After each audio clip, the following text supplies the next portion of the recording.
There is a moment in life when you realize something uncomfortable. The world does not always reward the person with the biggest heart. It does not always protect the person who gives the most. It does not always recognize your sacrifices. Sometimes you can be loyal and still be betrayed. You can be honest and still be lied to. You can give everything to someone and discover that they were only interested in what they could take from you. One of the most important transformations you can make in life begins when you stop expecting the world to be fair. This does not mean becoming negative, cynical, or hopeless. It means removing an illusion that quietly makes you weaker. The belief that because you are honest, kind, hardworking, or loyal, life automatically owes you a reward. It does not. You can do everything right and still experience rejection. You can give someone your loyalty and still be betrayed. You can work harder than everyone around you and still be overlooked. You can have good intentions and still be misunderstood. The sooner you accept this reality, the sooner you stop wasting your energy fighting against things you cannot control. Most people suffer twice. First, they experience the actual problem. Then they suffer because they believe the problem should never have happened. Someone disrespects them, and instead of dealing with the disrespect, they spend days thinking, how could they do this to me? Someone leaves, and instead of accepting the loss, they become consumed by the question, why wasn't I enough? A business opportunity disappears, and instead of looking for the next opportunity, they remain trapped in resentment because they believe they deserved it. The pain becomes heavier because reality has violated their expectations. A stronger mind does something different. It looks at what happened without adding unnecessary emotion to the facts. It says, this happened. I don't like it, but it happened. Now what? That question is powerful because it moves your attention from helplessness to action. You cannot control whether someone betrays you, but you can control what you learn from the betrayal. You cannot control whether someone rejects you, but you can control what you do after rejection. You cannot control whether circumstances become difficult, but you can control whether difficulty turns you into someone stronger or someone permanently bitter. This is where ruthlessness begins. Not with cruelty toward other people, but with honesty toward yourself. You have to become ruthless about seeing reality clearly. If someone repeatedly shows you that they cannot be trusted, stop inventing excuses for their behavior. If an environment constantly destroys your focus, stop pretending that you can remain there forever without consequences. If a particular habit keeps producing the same failure, stop defending it. Reality communicates through patterns, and mature people learn to recognize those patterns before they become disasters. Stop expecting people to behave according to the standards you have created for yourself. Your loyalty does not guarantee someone else's loyalty. Your honesty does not guarantee someone else's honesty. Your generosity does not guarantee gratitude. This does not mean you should stop being loyal, honest, or generous. It means you should stop making your emotional stability dependent on receiving the same treatment in return. There is enormous freedom in this realization. When you stop expecting fairness, disappointment loses some of its power. You become less shocked by human selfishness. You become less desperate for validation. You begin watching behavior instead of listening only to promises.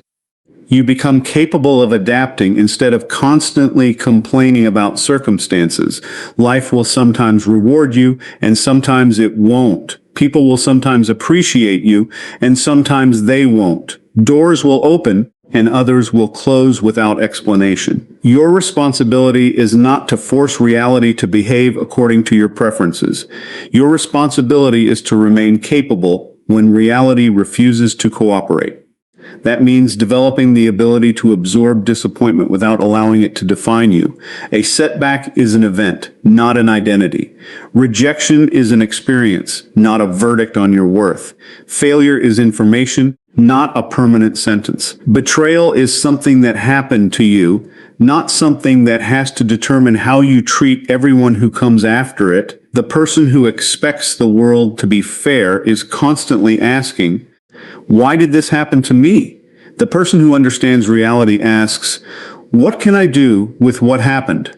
One question keeps you trapped in the past. The other forces you to look toward your next move, your next decision, your next opportunity, and the person you are becoming. Your attention is one of the most valuable things you possess, yet most people give it away without realizing what they are doing. Every insult, every notification, every argument, every rejection, every opinion, and every person demanding your reaction can pull your mind away from what actually matters. The world does not always need to control your actions directly. Sometimes all it needs to do is control what you think about. If someone can occupy your mind for hours after saying one sentence, they have taken something from you without asking permission. This is why you must become ruthless with your attention. Not careless, not cold. Ruthless. You need to become selective about what deserves access to your mental space. Your attention should be treated like a limited resource. Once you spend it, you cannot recover that exact moment. You can earn money again. You can replace possessions. You can rebuild opportunities. But you cannot retrieve yesterday's attention. Every hour you spend obsessing over someone else's behavior is an hour that cannot be invested in your own future. Think about how easily people lose control of themselves. Someone makes a disrespectful comment and suddenly their entire mood changes. Someone doesn't reply to a message and they repeatedly check their phone. Someone posts something online and they spend the night comparing their life to it. Someone criticizes their work and they replay the criticism again and again. The original event may have lasted 30 seconds, but the person gives it 5 hours of mental energy. That is an expensive habit. You do not have to respond to everything that reaches you. In fact, one of the clearest signs of emotional strength is the ability to pause before reacting. When someone tries to provoke you, give yourself space. Ask whether responding will improve your situation or simply satisfy your impulse. Ask whether the person actually deserves an explanation. Ask whether this moment will matter tomorrow, next month, or 5 years from now. Most things will not, yet people sacrifice enormous amounts of peace over things that have almost no long-term significance. They fight to prove themselves right to people who have already decided they are wrong. They chase explanations from people who have no intention of giving honest ones. They defend their character to people who benefit from misunderstanding them. They attempt to change the opinions of people who have no meaningful role in their lives. This is where attention becomes a form of power. When you stop reacting automatically, you become harder to manipulate. People can no longer push your emotional buttons whenever they want. They cannot easily pull you into unnecessary conflicts. They cannot guarantee your anger simply by insulting you. They cannot guarantee your desperation simply by withdrawing their attention. They cannot force you to abandon your priorities simply because they have created a temporary emotional disturbance. This does not mean ignoring genuine problems. It means learning the difference between something that deserves your attention and something that merely demands it. Those are not the same thing. A crisis deserves attention. An insult may not. A serious relationship problem deserves communication. A random person's opinion may not. A meaningful mistake deserves correction. Someone else's jealousy does not automatically deserve your defense. You need to develop a mental filter before reacting. Ask, is this useful? If the answer is no, let it pass. Before engaging, ask, does this move my life forward? If the answer is no, reconsider. Before giving someone another hour of your thoughts, ask, have they earned this much space in my mind? This habit changes the way you experience life. You stop chasing every distraction. You stop allowing strangers to determine your mood. You stop letting temporary situations interrupt permanent goals. Your attention belongs to you. Give it to your work. Give it to your growth. Give it to the people who genuinely matter. Give it to the future you are trying to build. And when someone attempts to drag you into a world of drama, resentment, jealousy, or pointless conflict, remember that you do not have to enter every battlefield simply because someone invited you. Because the moment you learn to control where your attention goes, you begin controlling where your life goes. There is a point in life when you have to understand that not everyone who enters your life is meant to stay there, and not every connection deserves to be saved at any cost. One of the clearest signs of personal strength is the ability to walk away without begging someone to recognize your value. When you constantly chase people who have already shown you that they are unwilling to meet you halfway, you slowly teach yourself that their approval matters more than your dignity. You begin negotiating against yourself, lowering your standards, accepting behavior you once promised you would never tolerate, and confusing persistence with strength. Walking away does not always mean that you stopped caring. Sometimes it means you finally started caring about yourself too. You can love someone and still recognize that the relationship is damaging you. You can forgive someone and still decide that they no longer deserve access to your life. You can understand why someone behaves the way they do without accepting their behavior. Compassion does not require you to remain in situations that continuously destroy your peace. The problem is that many people are terrified of leaving because they have attached their identity to being wanted. They think that if someone rejects them, they have lost something essential. So they chase, they explain, they send another message, they offer another chance, they make promises, they try to become more attractive, more useful, more agreeable, more forgiving. Eventually, the question is no longer whether the relationship is healthy. The question becomes, what do I have to become so this person will finally choose me? That question can destroy your self-respect. You should never have to perform endlessly for basic respect. A healthy connection may require compromise, patience, and communication, but it should not require you to repeatedly abandon yourself. If someone only values you when you are convenient, that tells you something. If someone repeatedly crosses boundaries after you have clearly communicated them, that tells you something. If someone constantly disappears and returns whenever they need something, that tells you something. Patterns matter more than promises. Walking away becomes easier when you stop seeing it as losing. Sometimes leaving is not losing a person. Sometimes it is refusing to lose yourself. You are choosing your peace over constant confusion. You are choosing dignity over desperation. You are choosing reality over fantasy.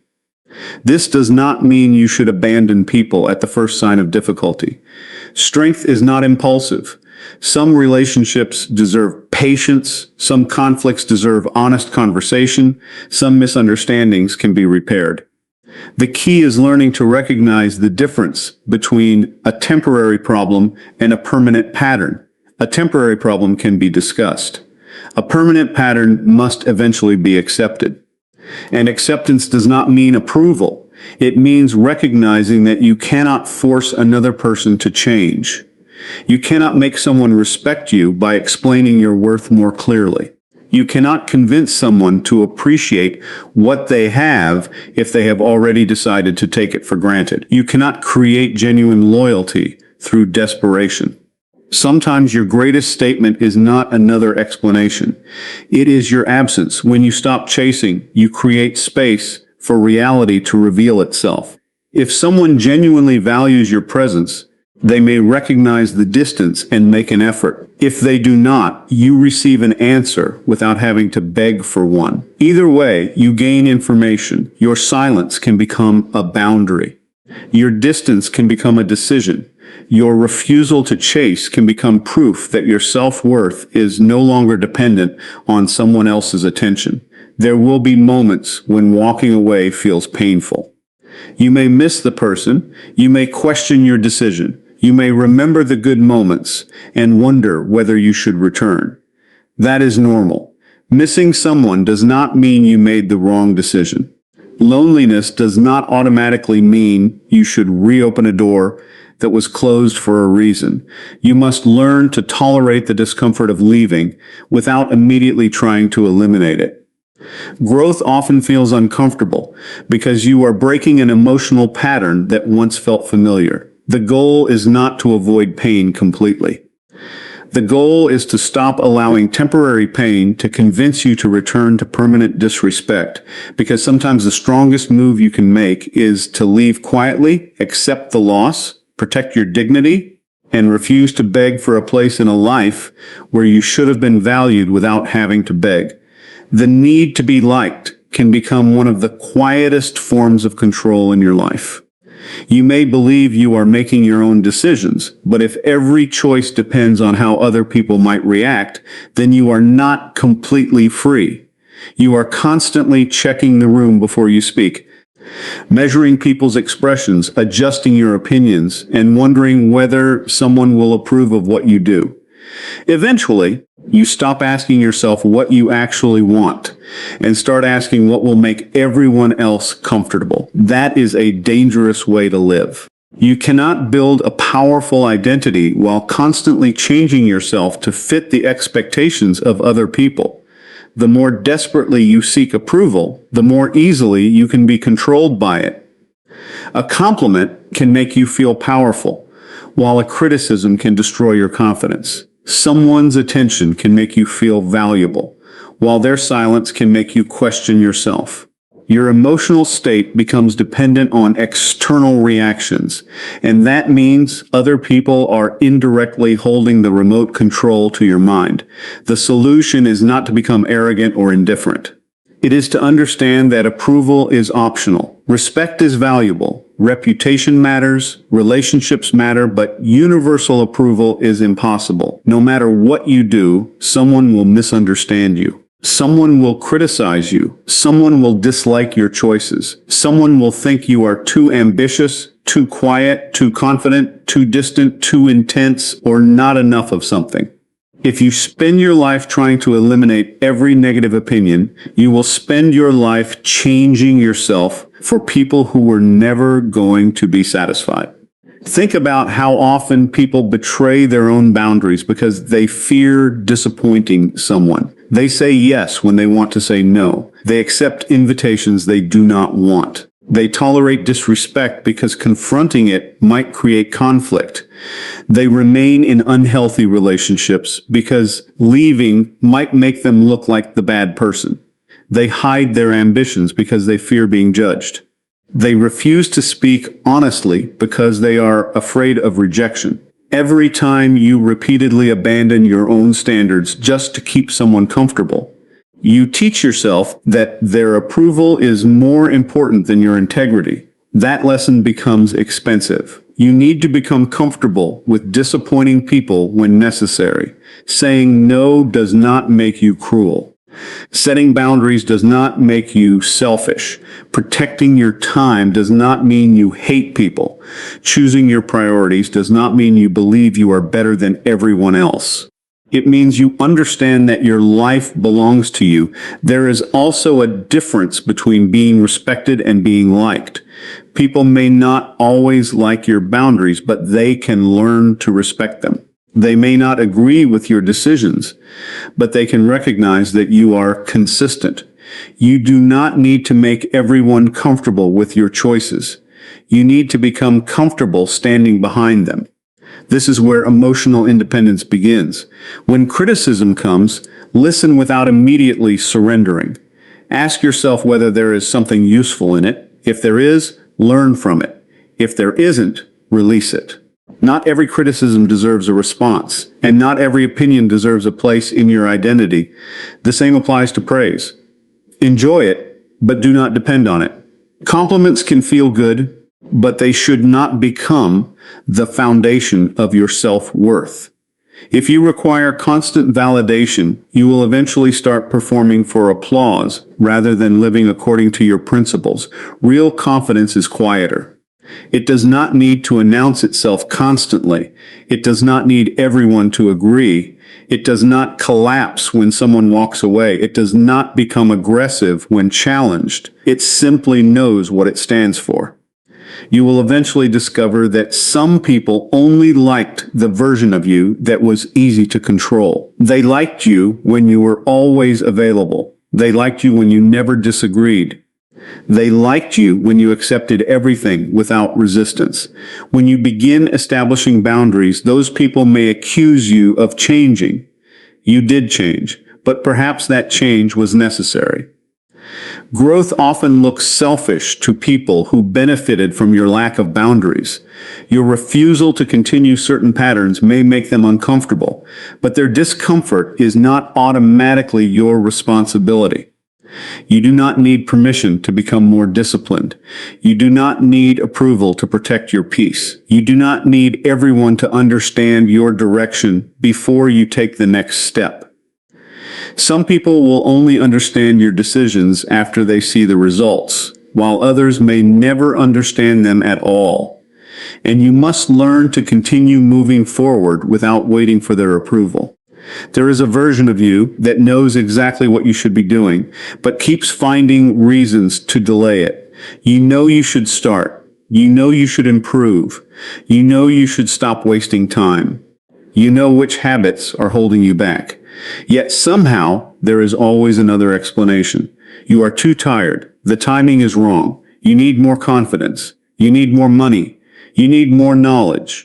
You need someone to believe in you first.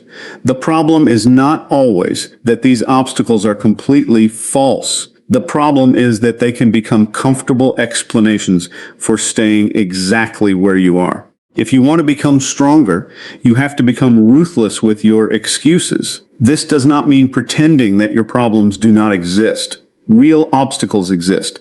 People face difficult circumstances, unfair situations, limited resources, rejection, failure, and responsibilities they never asked for. But there is a difference between acknowledging an obstacle and allowing that obstacle to become your permanent identity.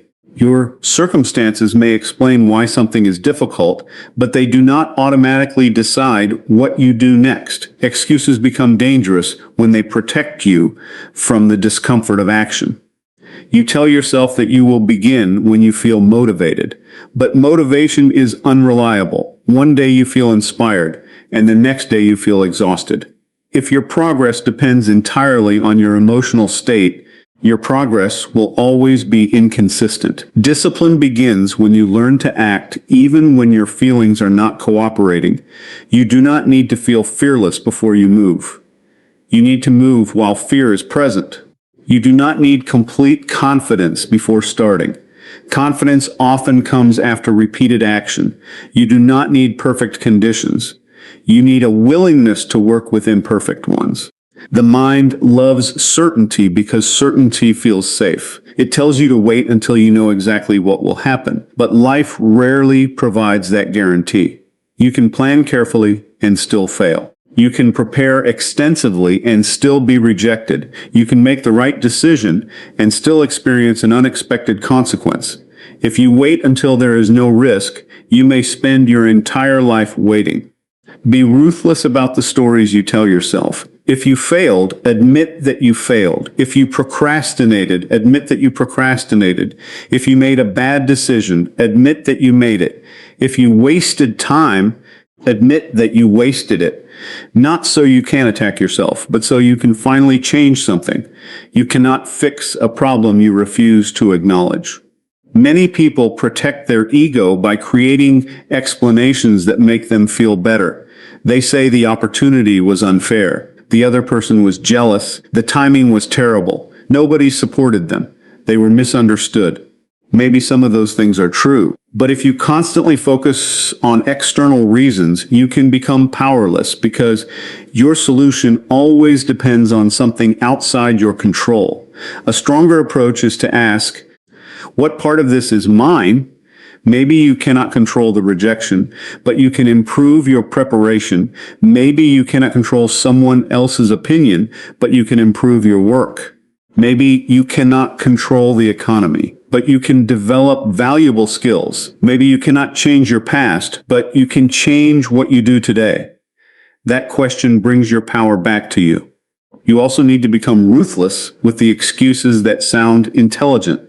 Some of the most dangerous excuses are not obvious. They sound like logic. I am researching. I am waiting for the right opportunity. I need to learn more first. I am thinking about my options. Sometimes preparation is necessary, but preparation can also become procrastination wearing professional clothing. At some point, you must act. You will learn through action what thinking alone cannot teach you. You will discover weaknesses by attempting difficult things. You will discover opportunities by moving. You will discover confidence by surviving experiences that once frightened you. The goal is not to eliminate every excuse forever. The goal is to recognize when your mind is using one to protect you from discomfort. When that happens, challenge it. You are tired. Rest intelligently, then continue. You are afraid? Move carefully, but move. You failed? Study what happened and try again. You are inexperienced. Start learning. You do not feel ready? Begin anyway and allow experience to make you ready. Your future will be shaped less by what you intend to do and more by what you repeatedly do when nobody is forcing you. Every time you keep a promise to yourself, you strengthen your identity. Every time you break one, you make future promises easier to ignore. Eventually, discipline becomes less about forcing yourself and more about knowing that your own word means something. You stop negotiating with yourself every morning. You stop asking whether you feel like doing the work. You simply recognize what must be done and begin, because the moment you stop allowing excuses to negotiate with your future, you start becoming the person who can no longer be easily stopped by discomfort. The world will test you in ways you cannot predict. There will be rejection you never expected, betrayal from people you trusted, failures that make you question your abilities, and moments when everything you built seems to collapse at the same time. You cannot control whether these things happen. What you can control is what they are allowed to turn you into. A strong mind is not a mind that never feels pain. It is a mind that can experience pain without surrendering its identity, discipline, and direction. Many people become fragile because they believe strength means avoiding emotional discomfort. They run from criticism, rejection, uncertainty, loneliness, and failure. They try to create a life where nothing hurts them. But that kind of life does not exist. The more realistic goal is to develop the capacity to experience difficult emotions without allowing those emotions to make every decision for you. You can feel angry without acting recklessly. You can feel afraid without running away. You can feel rejected without begging for acceptance. You can feel disappointed without becoming bitter. You can feel lonely without returning to people who repeatedly damage you. Emotional control does not mean suppressing emotions. It means refusing to let temporary emotions become permanent decisions. This is where mental strength begins. You must learn to pause. When something happens that triggers you, do not immediately respond. Give yourself time to understand what you are feeling. Ask yourself what actually happened, what you are assuming, and what response would serve your long-term interests. The first reaction is often emotional. The second response can be strategic. A person who reacts instantly is easy to predict. A person who can pause becomes much harder to manipulate. Someone can insult you, but they cannot force you to become angry unless you give them that power. Someone can reject you, but they cannot determine your worth unless you allow their decision to become your identity. Someone can betray you, but they do not have to determine how you treat everyone who comes after them. Your past experiences can teach you without becoming your prison. You also need strong boundaries. A mind becomes easier to break when it has no protection around it. If you allow everyone access to your time, energy, attention, and emotions, eventually someone will misuse that access. Boundaries are not walls designed to keep everyone out. They are filters that determine who gets closer and who stays at a distance. Learn to recognize what drains you Learn to recognize what strengthens you. Learn to recognize who respects your boundaries and who constantly tests them. Then act accordingly. Mental toughness also requires accepting that you will sometimes lose. You will not win every argument. You will not receive every opportunity. You will not be chosen by everyone. Some relationships will end. Some plans will fail. Some dreams will change. Your ability to recover from these moments matters more than your ability to prevent them. Instead of asking, how do I make sure nothing goes wrong? Ask, how do I become capable of handling things when they do? That question creates resilience. If you know you can rebuild, loss becomes less terrifying. If you know you can survive rejection, you become more willing to take risks. If you know you can stand alone, you become less desperate for approval. If you know you can start again, failure loses some of its ability to paralyze you. This is the deeper meaning of becoming ruthless. You are not becoming cruel. You are becoming difficult to destroy. You become ruthless about protecting your attention, ruthless about maintaining your standards, ruthless about correcting your mistakes, ruthless about leaving destructive patterns, ruthless about refusing to surrender your future to temporary emotions. But keep your humanity. Do not allow betrayal to convince you that everyone is an enemy. Do not allow rejection to convince you that nobody can be trusted. Do not allow failure to convince you that you are incapable. Do not allow hardship to turn your heart into something you no longer recognize. Strength without compassion can become emptiness. Compassion without boundaries can become self-destruction. You need both. You need the courage to care and the wisdom to protect yourself. You need the ability to forgive and the discipline to remember what you learned.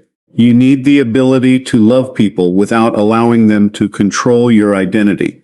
Eventually, life will throw something at you that you did not prepare for. In that moment, your greatest advantage will not be luck, status, money, or approval. It will be the mind you have built beforehand, a mind that can remain calm under pressure, a mind that can adapt after failure, a mind that can walk away from what is destroying it, a mind that can continue when motivation disappears, a mind that can stand alone without collapsing. That is the kind of mind the world has difficulty breaking. You do not become unbreakable by avoiding hardship. You become harder to break by surviving hardship without surrendering yourself.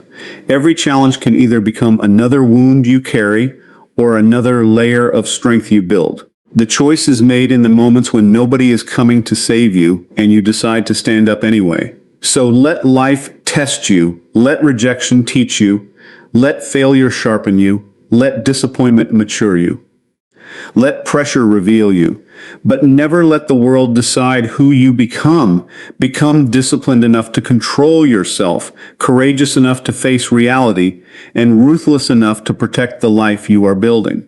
The world may bend you, challenge you, and force you to change, but if you build your mind correctly, it will never have the final word over who you become. You do not need to become cold to survive the world. You need to become strong enough to remain yourself while moving through it. And when the next storm arrives, you will not ask the world to become softer. You will become stronger.